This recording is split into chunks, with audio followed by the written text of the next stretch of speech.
Switzerland has regulated its relationship with the United Kingdom since January 1st, 2021, with new bilateral agreements. Before that, it was based on the bilateral agreements between Switzerland and the EU in important areas such as trade or migration. Since these are no longer applicable to the UK, the Swiss Federal Council has concluded new arrangements. With its Mind the Gap strategy, it wants to avoid legal gaps and maintain mutual rights and obligations. 11 months after the UK left the EU with Brexit, and the transition period agreed between London and Brussels expired on December 31st in 2020. The UK has left the EU single market and the customs union, and EU international agreements no longer apply to the UK. And with this, relations between Switzerland and the UK entered a new phase. While the bilateral agreements between Switzerland and the EU continue to apply to the UK during the transition period, they were dropped at the turn of that year. The planned successor regulations have been in effect since then, including in particular several new Swiss-British arrangements. On the Swiss side, these solutions are the result of the Swiss Federal Council's Mind the Gap strategy, which it decided in October 2016, already a few months after the British referendum on Brexit on June 23rd in 2016. It was intended to reduce the gap between Switzerland and to uphold and, if necessary, expand the rights and obligations applicable to the UK. They set up an interdepartmental steering group headed by the FDFA for coordination.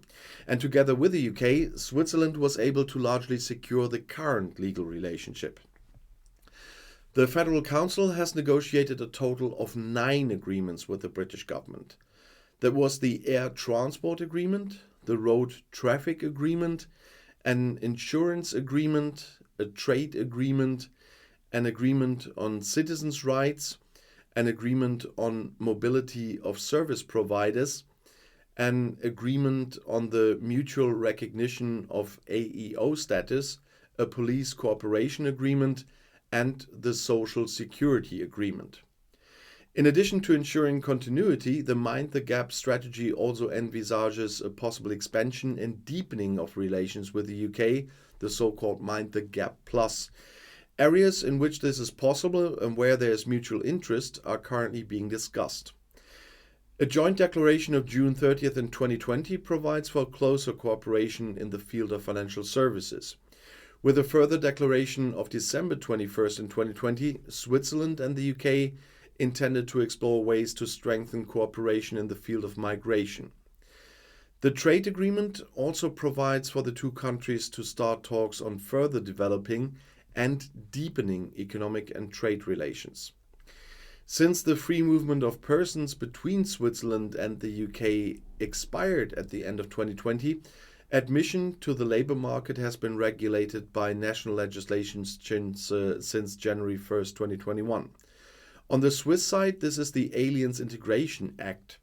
The Federal Council has decided on separate quotas of 3,500 UK workers for 21 and 22, and for 23 quotas of 3,500 employees from the UK were again decided. And if you want to know more about Brexit or other UK politics, the next video is right here on the end screen. I'll see you there.